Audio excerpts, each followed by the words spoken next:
La parole est à Monsieur Marc Keller, président du Racing Club de Strasbourg-Alsace. Monsieur Keller. Bonjour à toutes et à tous. Je ne sais pas si j'enlève le masque, j'ai essayé de le garder.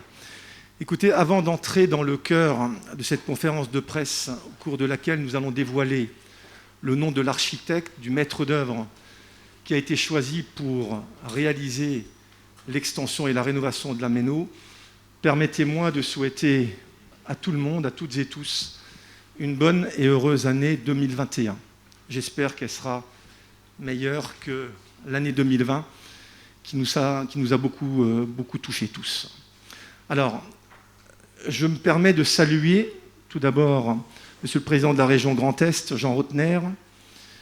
Alors, Jean-Philippe Maurer va arriver, qui est le représentant du président de la nouvelle collectivité européenne d'Alsace.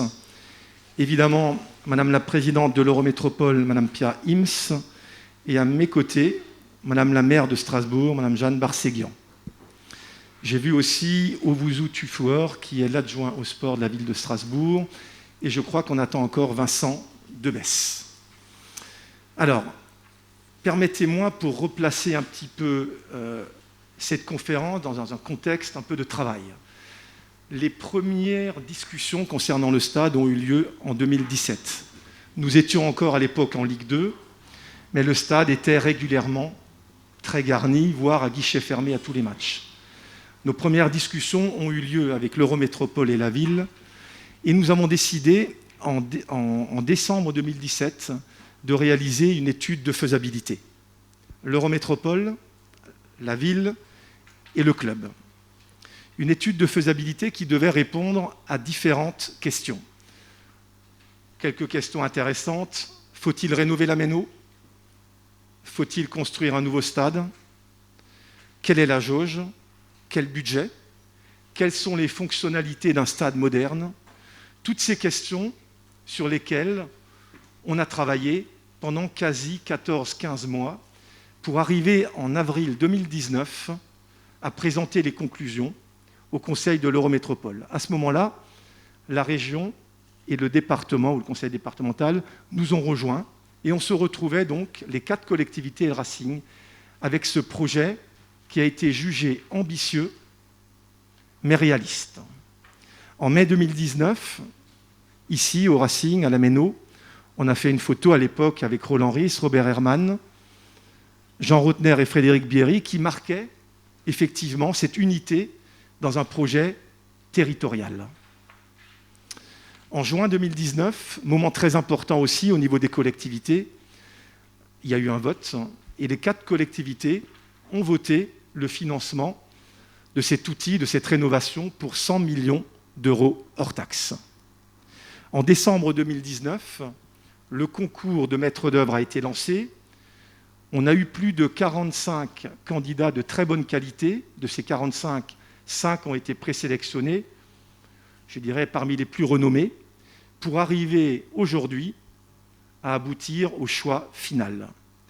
3 critères importants ont été travaillés pour essayer d'être le plus précis dans la décision qu'il fallait prendre. La performance environnementale du projet, la maîtrise fonctionnelle et financière du programme technique et l'insertion urbaine et paysagère de l'équipement.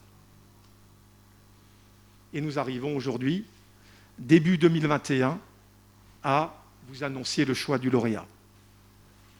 Alors, je pense que Jean, Jeanne, Pia, vous êtes prêts, tous avec moi. Donc on va vous annoncer maintenant le cabinet qui a été choisi. Donc fin du suspense, le choix du maître d'œuvre s'est porté sur le cabinet anglais Populus. Et je salue François Clément qui nous a rejoint par visio, malheureusement il est à Londres, qui représente Populus et qui a été choisi pour s'occuper et pour travailler sur la rénovation et l'extension de la Méno. Notre satisfaction est grande car Populus est un acteur majeur, connu dans le monde entier pour la réalisation de ces stades. Pour bien connaître le championnat de Première Ligue en Angleterre, et je crois qu'il y a beaucoup d'amoureux du foot, je salue Jean-Philippe Maurer qui nous rejoint, Salut Jean-Philippe. Le stade de Wembley, par exemple, qui a été rénové par Populous en 2007. Il y a l'Emirates Stadium d'Arsenal, que vous connaissez tous. Il y a la rénovation actuelle du stade de Fulham. Et il y a un joyau, d'ailleurs, que nous avons visité il y a quelques mois avec mes amis dirigeants, le joyau de Tottenham, un nouveau stade splendide.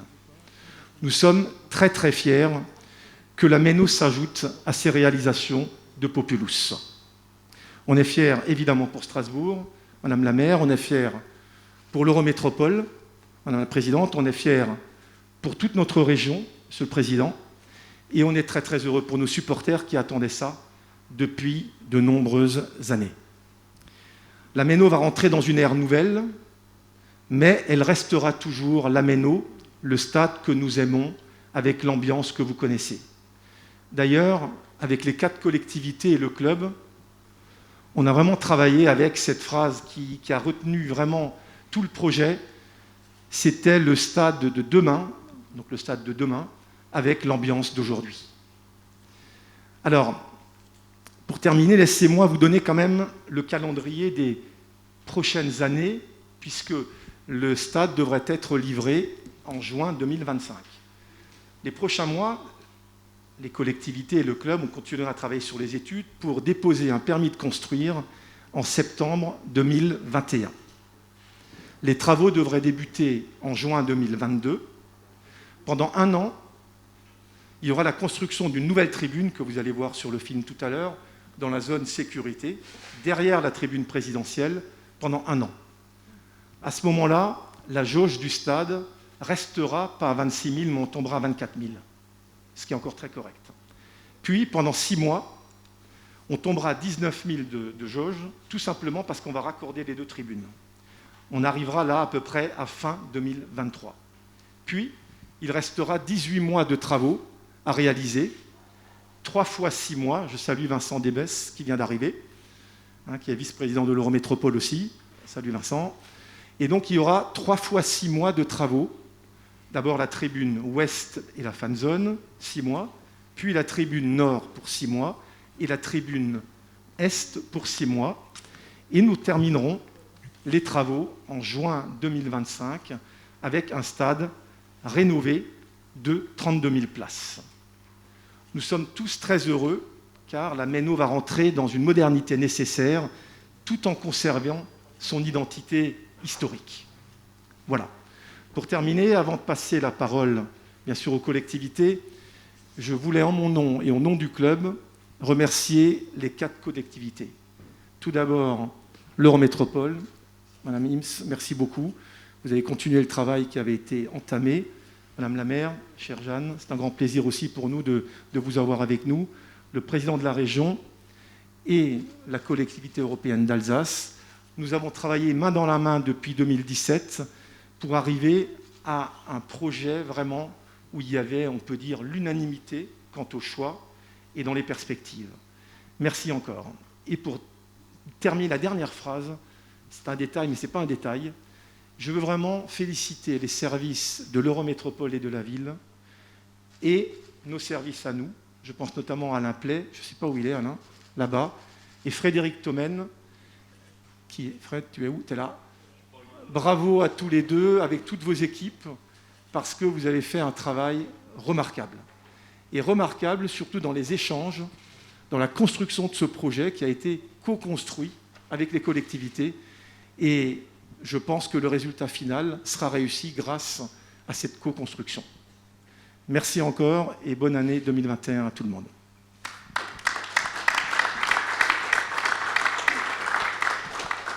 La parole est à Madame Pia Ims, présidente de l'Eurométropole de Strasbourg.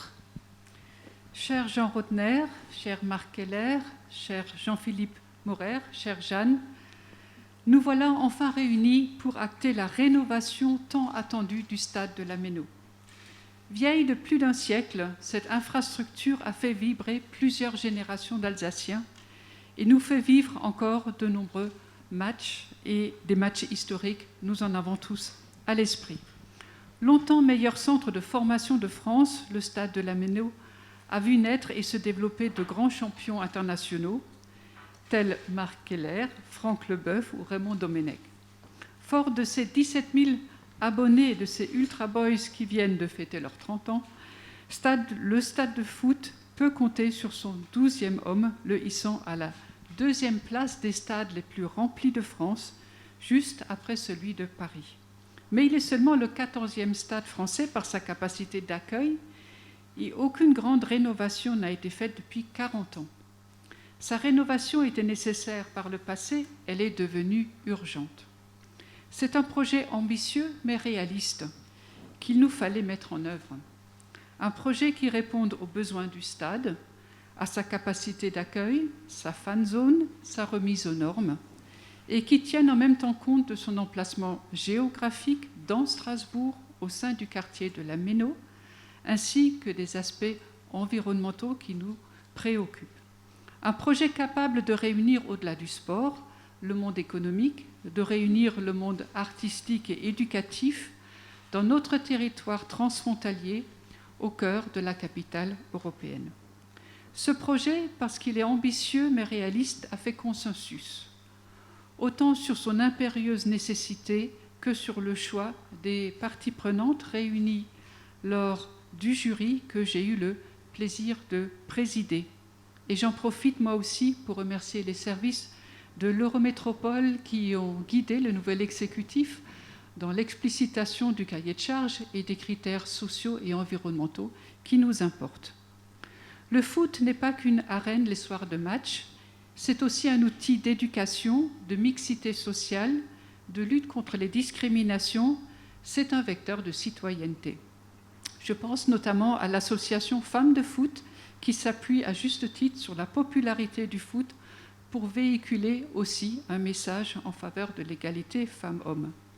Le sport réuni véhicule des valeurs et nous permet de cohabiter, incite au dépassement de soi et renforce notre fierté d'appartenir et d'habiter ce territoire. Au nom de l'Eurométropole de Strasbourg, je me réjouis que ce projet voit le jour et tiens à remercier Marc Keller et ses équipes pour notre belle collaboration. Le rayonnement du Racing Club de Strasbourg bénéficiera au quartier et à la ville, globalement à toute la métropole et à notre région. Ce qui veut dire que ceci justifie largement cet investissement important de l'Eurométropole à hauteur de 50 millions d'euros, ce qui représente la moitié du coût total du projet. Et je veillerai à ce qu'il n'y ait ni dérapage, ni dépassement en termes de budget ou de délai de livraison. Il me reste maintenant à vous souhaiter tout simplement un stade bien rempli, qu'il revienne se remplir avec nous tous, et il me reste bien évidemment aussi à souhaiter de bons et de grands succès au Racing Club dans une nouvelle et belle infrastructure que nous attendons déjà avec impatience. Merci beaucoup.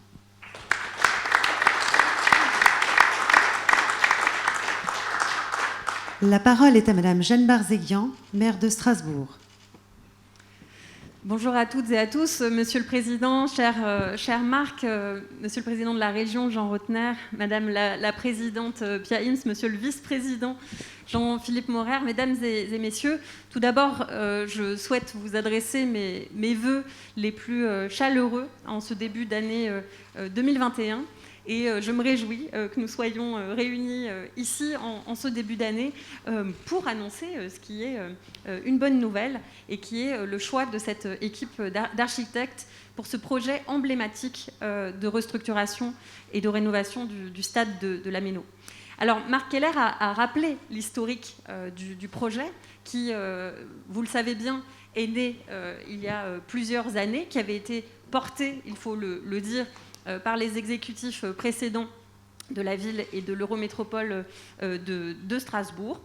Des élections sont passées par là l'année dernière, mais nous avions immédiatement, avec Pia Ims, présidente de l'Eurométropole, réaffirmé notre volonté de nous inscrire dans la continuité de ce projet et d'en faire ensemble un projet qui soit le plus exemplaire possible.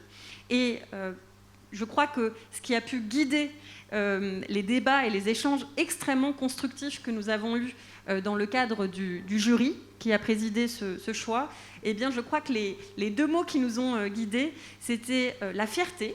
La fierté, et de même que le Racing Club de Strasbourg est une fierté pour la ville de Strasbourg, est une fierté pour la région toute entière et rayonne, eh bien, nous souhaitons pouvoir être fiers du stade de la Méno, et nous souhaitons que le quartier de la Méno, leurs habitants, la ville de Strasbourg et la région toute entière puissent être fiers du stade.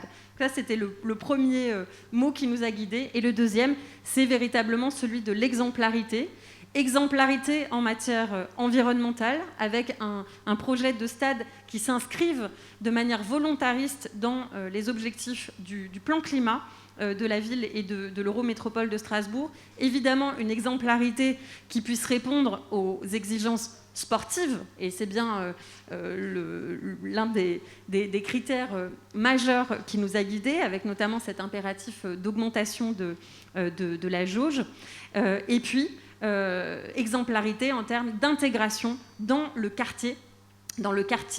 ce beau quartier de la Méno qui accueille ce stade et qui doit pouvoir justement être également fier de ce projet.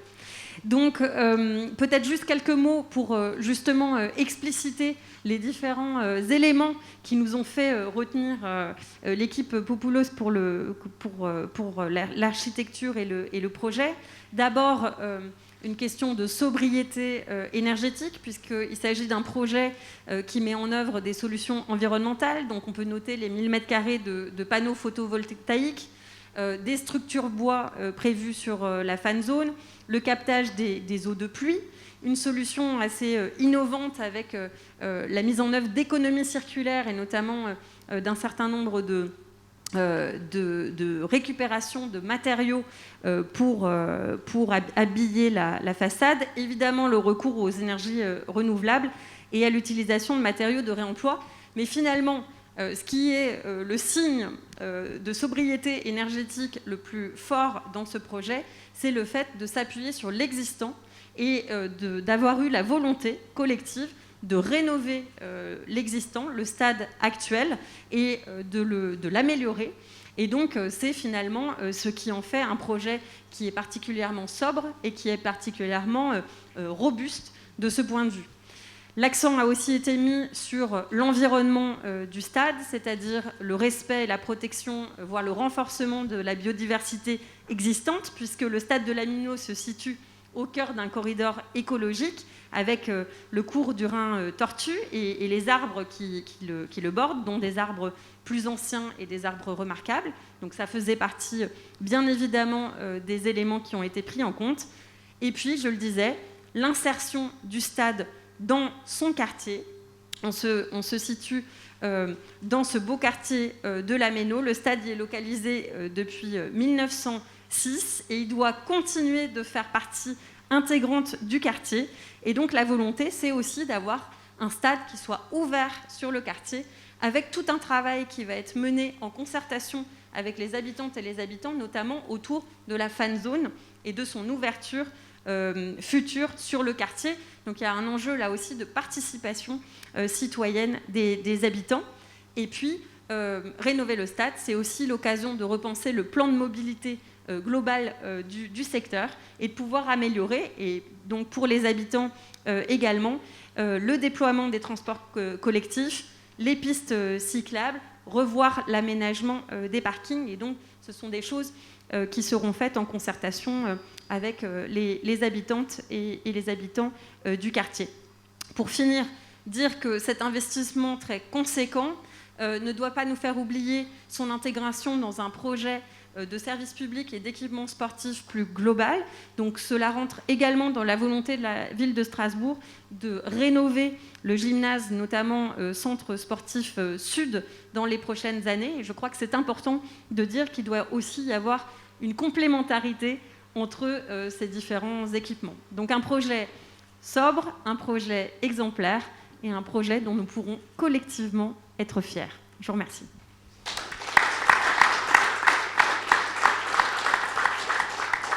La parole est à Monsieur Jean-Philippe Maurer, représentant du président de la collectivité européenne d'Alsace. Chers amis, cher Marc Keller, cher Pia, cher Jeanne, cher Jean, je suis très ravi, je ne vais pas dire d'être ici, mais de revenir ici, puisque les matchs, quand ils ont lieu, se font sans public et ça nous manque beaucoup. En tout cas, je crois que la symbolique aussi de l'histoire, elle est là. À la fois la symbolique des lieux, ça a été rappelé par les uns et les autres. Moi, comme d'autres, et Frédéric Biry aussi, on n'aurait pas imaginé que les stades puissent être ailleurs que de rester à la Méno. L'histoire est là.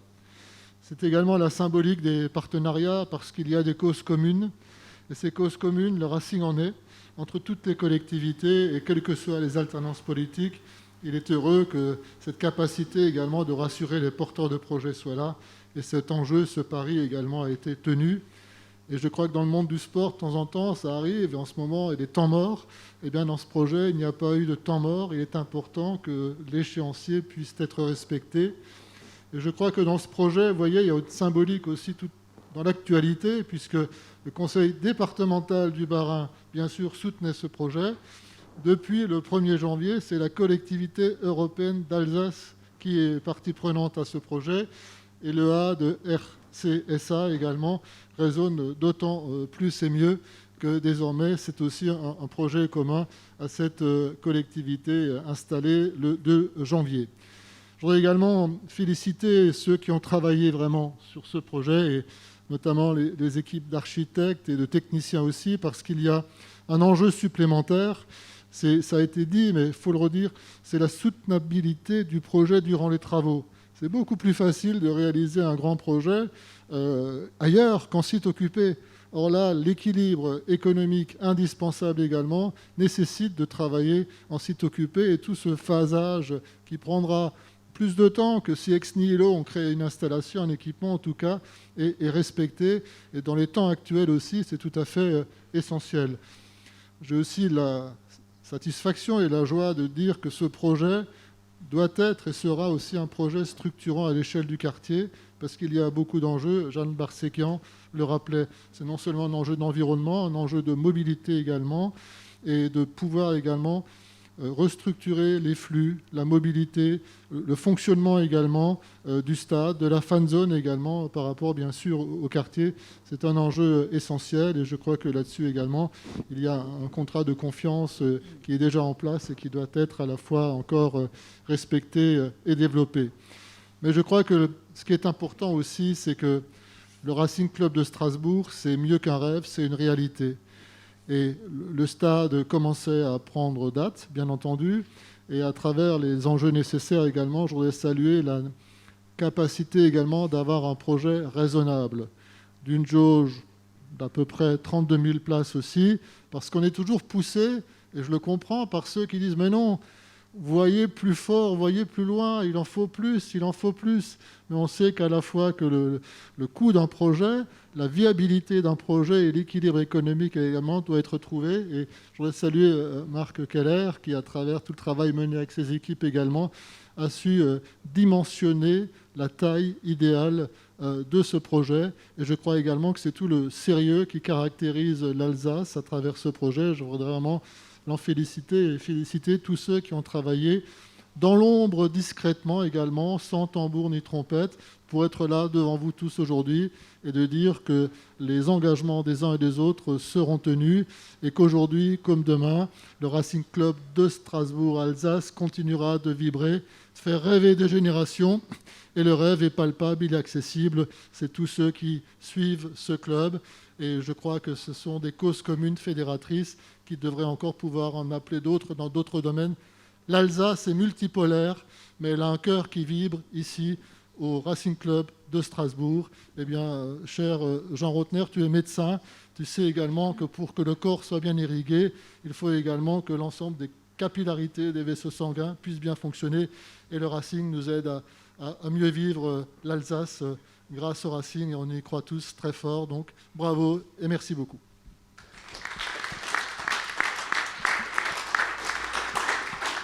La parole est à Monsieur Jean Rotner, président de la région Grand Est. Chers Jeanne et Pia, cher Jean-Philippe, je suis très heureux que nous puissions nous retrouver aujourd'hui autour de Marc et de ses équipes. Parce que le moment que nous vivons, dans ce temps de crise assez singulier depuis 10 mois, il est important. Il est important pour l'Alsace, tu l'as dit, cher Jean-Philippe, il est important pour l'Eurométropole et la ville de Strasbourg, il est important naturellement pour la région, il est important pour la France. Il est important pour la France parce qu'en dévoilant tout à l'heure ce stade, nous donnons un signe fort et puissant au monde sportif professionnel, qui aujourd'hui doute, et il y a de quoi douter. Jouer des matchs dans des salles de sport vides, dans des terrains ou sur des stades, comme tu le fais Marc avec tes équipes vides, c'est parfois un peu désespérant. Désespérant pour les équipes, désespérant naturellement pour les supporters, désespérant pour le moral, désespérant pour l'économie du sport professionnel dans notre pays. Donc c'est un signe que les collectivités, autour d'un club, donnent, je crois, ici, localement, à Strasbourg, mais qui déborde plus largement sur le territoire national. Le deuxième signe, c'est effectivement un signe économique. Le sport, c'est de l'économie. Mais un stade, c'est aussi de l'économie tout autour, de la restauration, des équipes de surveillance. C'est tout cela aussi qui, à travers ce beau projet, un jour, redémarrera. Et nous souhaitons que ce redémarrage se fasse avec un vrai rebond, avec un stade où on aurait pu se poser la question. Est-ce qu'on ne prend pas peut-être un peu plus de temps? C'est la crise, il y a des difficultés. Est-ce que l'argent sera encore là? Eh bien non, nous avons fait le choix de continuer, de poursuivre. C'était important. Troisième signe, et ça a déjà été dit, c'est l'union des collectivités pour le meilleur du territoire. Ça, c'est important. Et les négociations ont parfois été difficiles. Je me souviens même d'une négociation sur les marches d'un TGV nous ramenant de Lille avec, certes, la Coupe de la Ligue, mais où on a rajouté quelques millions supplémentaires pour que le projet puisse vraiment sortir. C'était nécessaire, c'était indispensable, parce que ça va au-delà du symbole. Bien sûr, c'est le stade du futur, mais avec l'ambiance d'aujourd'hui, Marc et ses équipes en ont fait la plus grande Windstube, finalement, d'Alsace et du monde. On y vient avant le match, on y reste après le match, dans cette ambiance un peu festive, de convivialité, que nous savons particulièrement bien développer ici en Alsace. Et je crois qu'il faut que cela continue. Et ça a été très fortement impactant dans le choix de ce qui va vous être présenté dans quelques instants. Et je crois qu'effectivement, dévoiler pour la construction, pour le bâtiment, pour les architectes, pour le moral finalement de la population, un stade aujourd'hui, alors qu'on en vient à douter encore de notre avenir collectif et de l'issue de cette crise, eh bien c'est plutôt rassurant. Ça veut dire que la vie continue. Ça veut dire qu'on est en capacité aujourd'hui d'élaborer encore des projets collectifs d'ampleur majeure qui impactent fortement le territoire. Et moi, je suis très heureux d'être à vos côtés, même si je vais devoir vous quitter très rapidement. Mais en tout cas, je souhaitais être là.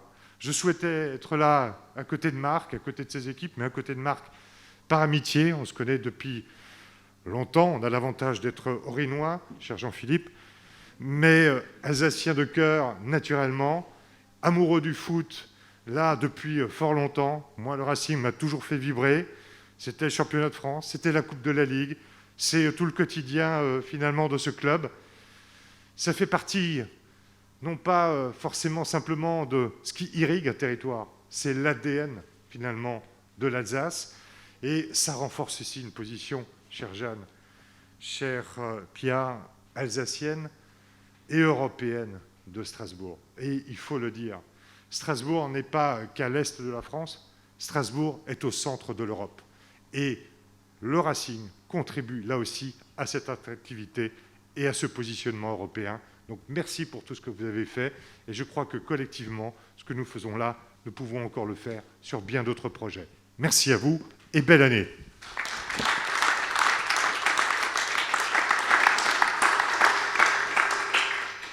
Mesdames et messieurs, nous allons à présent procéder au dévoilement de la maquette du stade rénové.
Mesdames et messieurs, nous vous invitons à vous placer de façon à réaliser la photo officielle de la présentation de la maquette avec l'ensemble des intervenants.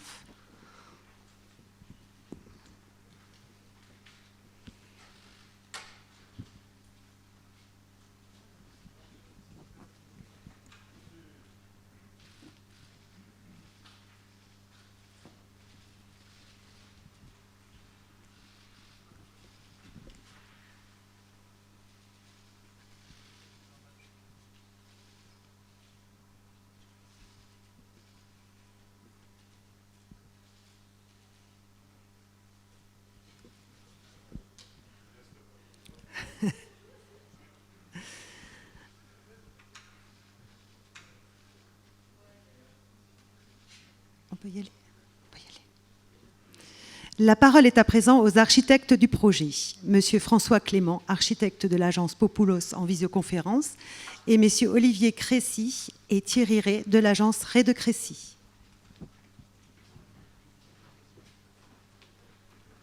Vous m'entendez? Bonjour.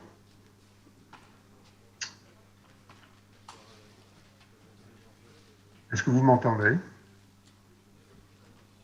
Je vous appelle de Londres.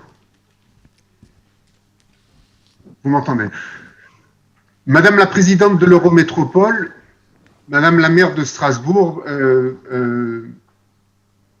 cher Marc Keller, messieurs les présidents, bonjour. Et nous vous souhaitons une très bonne année de Londres, bien entendu. Je me permets rapidement de vous rappeler la grande composition de l'équipe que nous avons constituée pour concourir à ce projet d'extension et de restructuration du stade de la Méno. Nous sommes appuyés, donc, nous sommes un bureau d'architecture internationale spécialisé en équipements sportifs. Nous sommes basés à Londres et nous sommes appuyés sur un socle strasbourgeois qui nous semblait très important avec le cabinet d'architecture Ray de Crécy, le bureau d'ingénierie OTE, les économistes de C2VSI, mais aussi un bureau italien spécialisé dans les enveloppes qui s'appelle Maffei. L'extension et la restructuration du stade de la Méno appelait et appelle toujours à une proposition harmonieuse qui soit à l'échelle du lieu une insertion délicate dans la trame verte et bleue pour la maison des supporters et des spectateurs d'une des 4 villes de foot de France, la maison du Racing. Et pour cela, nous avons dû nous poser des questions concernant l'identité de la Méno, de ce stade, que ce soit dans son quartier, mais aussi l'atmosphère connue, reconnue, qui est constituée par cette jauge à l'anglaise. Donc, nous avons vraiment travaillé sur ça. Donc, il y avait des questions concernant l'existant. Comment réduire au maximum l'ensemble des démolitions de notre intervention?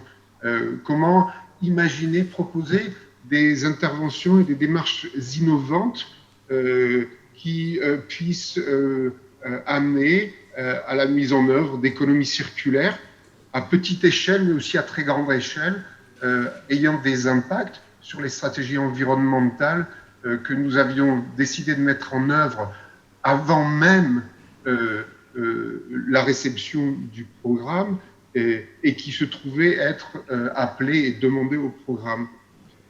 Tout cela pour vous proposer et pour que nous puissions développer ensemble un projet qui assurerait non seulement le rayonnement de Strasbourg, de son Eurométropole, mais aussi des départements et de la région Grand Est, en assurant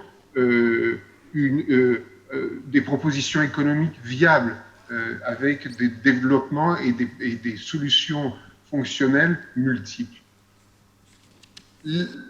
L'extension d'une tribune de stade est toujours un exercice difficile et nous en avons l'expérience avec des questions de phasage, mais aussi c'est un exercice difficile parce qu'il met en relation des échelles différentes. Un stade existant et une tribune qui serait plus grande. Comment passer de 26 000 places à 32 000 places? C'est une augmentation en capacité qui est importante. nécessaire pour le club, pour sa viabilité économique. Notre réponse a été la suivante. Traiter les tribunes existantes que nous conservions comme l'écran dans lequel nous sertirions la nouvelle tribune officielle. Pour ce faire, et ça vous pouvez le voir sur les deux images qui sont projetées, pour ce faire, nous avons augmenté les déambulatoires Est, Nord et Ouest, qui sont des déambulatoires grand public, que nous avons ensuite de ça enveloppé, protégé d'un voile blanc vertical, créant de ce fait un interstice entre l'existant et cette nouvelle peau, un interstice qui nous permet donc de protéger le déambulatoire, mais aussi d'assurer des apports lumineux nécessaires. De ce fait, et de fait même, nous avons, d'une certaine manière, nous avons ouvert le stade et nous y avons inséré, serti, la nouvelle tribune, tribune officielle, dont le système structurel que nous avons identifié nous permettait de garder une échelle des dimensions qui soit en relation, de manière harmonieuse, avec non seulement les tribunes existantes que nous restructurions, mais aussi l'environnement, l'aménage autour. Et alors, ce faisant, qu'avons-nous fait? Nous avons créé un nouveau gradin de plus grande dimension et qui vient renforcer l'atmosphère et l'authenticité de l'atmosphère de la Méno, stade à l'anglaise, avec des sièges et des rangs au plus près et au plus proche du terrain. Ça, c'était une première chose. Mais un deuxième élément était aussi la façade de cette nouvelle tribune, qui est constituée de brise-soleil de près de 30 mètres de haut, blancs, qui sont issus de l'économie circulaire et qui constituent un véritable mur de scène du parc qui se trouve au sud. Donc, tout cela nous permettait de venir accrocher, de sertir cette nouvelle tribune sans pour autant vouloir créer une identité et un volume unique. De part et d'autre de cette nouvelle tribune, nous avons positionné des plateformes qui sont de véritables parties deck et qui permettront au grand public de venir non seulement participer du match et de son atmosphère, mais aussi d'avoir des vues vers l'extérieur. Donc ça, c'est ce qui était l'organisation générale de notre projet. La tribune officielle, elle, regroupe l'ensemble des espaces d'hospitalité, certains donnant directement sur la pelouse, mais aussi un grand nombre ont été regroupés en face est, au droit du Rhin Tortue, avec des vues directes donnant sur le centre d'entraînement à venir. Donc il y avait une grande volonté de dédoubler ces éléments-là, en sachant que ces grandes fonctionnalités, en jour de non-match, peuvent être aussi utilisées comme centre de conférence, comme lieu de travail, etc. Donc voilà. De l'autre côté, sur la face sud-ouest, face à la fan zone, nous avons un système de déambulation qui permet d'ouvrir et de regarder la fan zone. Fan zone, véritable place de village dont la centralité est constituée par des pavillons à structure bois avec toiture végétalisée et des panneaux solaires sur un certain nombre de ces bâtiments. Donc voilà, ça c'est une présentation un petit peu générale de la morphologie et de la proposition que nous avons faite. Et je vais maintenant passer la parole à Olivier de Crécy, qui lui va faire un point sur des questions de stratégie environnementale et de phasage, avant de passer la parole à Thierry Rey, qui lui fera une synthèse de l'ensemble. Oui, bonjour à toutes et tous. Alors effectivement, je dois vous parler de stratégie environnementale. Madame la maire, vous l'avez déjà beaucoup abordé, vous avez une bonne connaissance du projet, donc je vais être un peu plus bref, mais peut-être pour insister sur la démarche de maîtriser l'impact carbone du bâtiment. C'est vrai qu'on s'est dès le début de notre réflexion, concentrés à travailler au maximum dans le bâtiment existant, en préservant le maximum les surfaces déjà bâties, en évitant les démolitions. C'est clair que ça nous permet de bien maîtriser le bilan carbone du projet, aussi l'économie du projet. Alors c'est sûr que de restructurer, ça coûte aussi, mais ça vraiment permet de bien maîtriser le bilan carbone. Ça nous a aussi guidés dans la conception du projet, puisqu'on a essayé de préserver aussi cette identité de la Méno qui nous est chère à tous. Donc voilà, vraiment insister sur le fondement de notre conception qui s'appuie sur ce postulat de base. Après, les autres éléments, vous les avez cités, Madame la maire, l'utilisation, la réutilisation de l'eau, l'implantation de panneaux photovoltaïques, l'utilisation de matériaux biosourcés. On s'est attaché aussi à travailler sur les filières de réemploi. Donc elles seront utilisées pour des éléments techniques, éventuellement des appareils sanitaires, des équipements d'éclairage, et aussi pour des éléments d'habillage et de décoration. Et l'élément qu'évoquait François tout à l'heure, c'est la façade sud, pour laquelle nous avons proposé d'exploiter, d'utiliser et peut-être de développer une filière de recyclage par le démantèlement d'avions. Donc ces grands brise-soleil ont été conçus pour utiliser une filière qu'on a identifiée de démantèlement d'A340. Vous avez peut-être pu le voir dans la presse, mais c'est vrai qu'il y a cette démarche-là de réemploi des fuselages d'avions.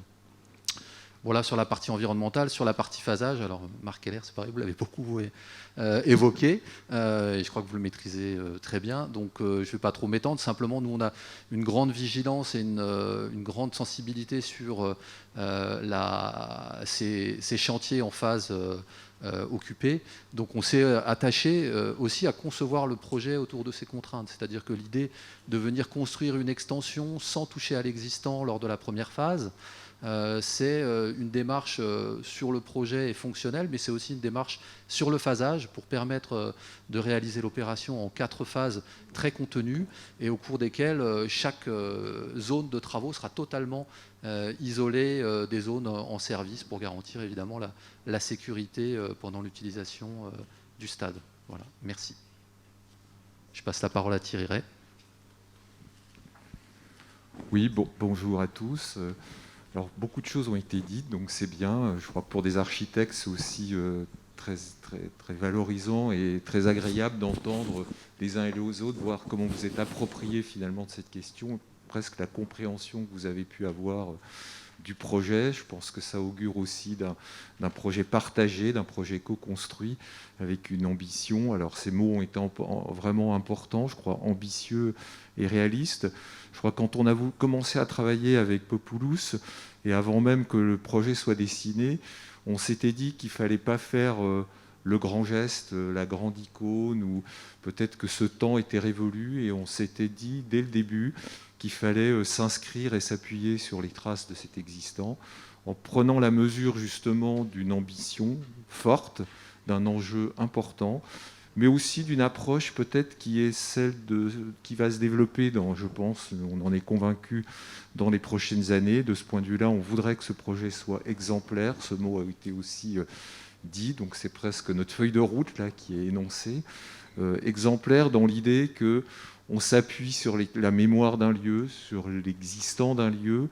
Mieux construire, c'est savoir parfois moins construire. Je pense qu'on s'engage dans ces réflexions-là, mais que c'est reste une démarche qui, de ce point de vue-là, va être innovante. On parlait de réemploi de grands éléments, par exemple d'avions. C'est toute une démarche globale. Et le projet, aujourd'hui, je pense que c'est plutôt une démarche que le design d'un objet. En tout cas, ça a été la démarche que nous avons, nous, posée avant même, je dirais, d'avoir pu tracer le premier trait.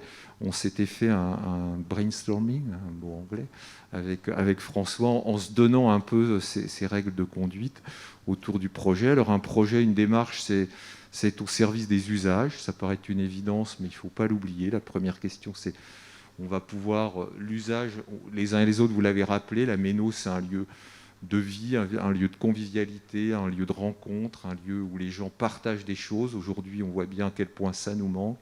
Et ce lieu devra porter ça. C'est un lieu qui doit être ouvert sur un quartier, qui doit être ouvert sur une ville. Et l'idée de ce projet, dans son dessin, c'était à la fois d'être dans le grand écart d'un équipement qui doit avoir un rayonnement national, international. Cette équipe porte cette ambition, mais aussi dans la vie de tous les jours et dans l'inscription dans un lieu, dans son quartier, dans un environnement dont on a parlé de cette trame verte, etc. Et c'est un peu ce grand écart qu'on a l'ambition, en tout cas, de porter et de réussir dans ce projet. Ne pas être dans la rupture, ne pas être dans la rupture des échelles, mais bien être au contraire dans une espèce de symbiose avec le lieu, et avec l'histoire du lieu, et avec les gens aussi qui sont là et qui vont pouvoir et devoir s'approprier et continuer à partager, je dirais, tous ces moments que nous connaissons et qui font la singularité et l'histoire aussi de cet équipement. Voilà. Donc, merci aux uns aux autres. On prend la mesure maintenant de l'exigence qui doit être là, qui sera la nôtre, pour vous accompagner pendant toutes ces années. Le temps maintenant, le top départ est donné. 4 ans, ça paraît long, mais c'est très court quand même pour réaliser ça. Donc il va falloir qu'on se retrousse les manches. On est tous à pied d'œuvre pour réussir ce projet qui nous tient beaucoup à cœur, bien évidemment. Merci. Tout à fait.